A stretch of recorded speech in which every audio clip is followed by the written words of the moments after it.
Maxwell, I love you, and I support Seriously Cereal 100%, but I am not eating mashed turnip and anchovy cereal.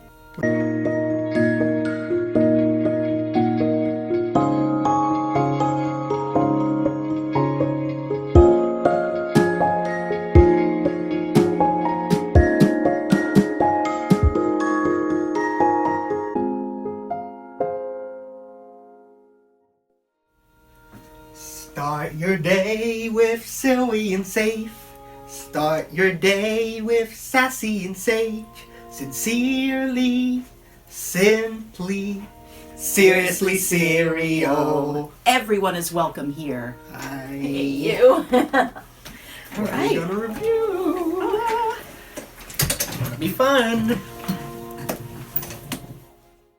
Hi everyone, I'm Maxwell. And I'm Jennifer, one of Maxwell's moms.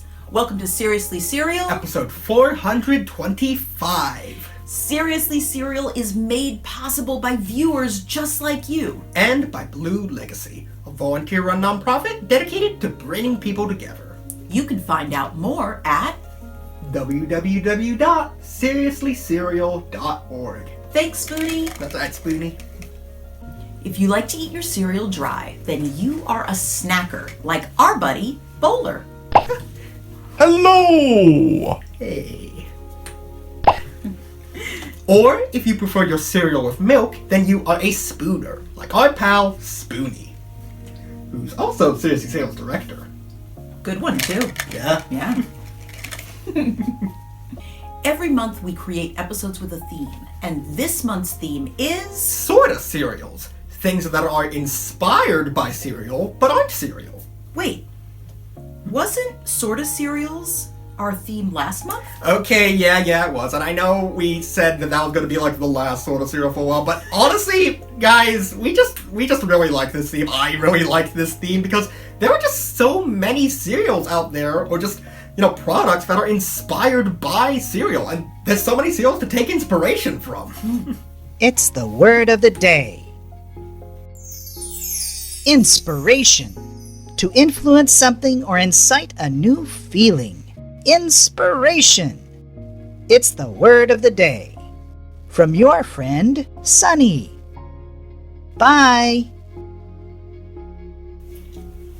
You have a lot of friends, Maxwell. Yeah, I'm very blessed. And today's cereal is mashed turnip and anchovy cereal. Wait, what? Okay, Spoonie, it's time to talk.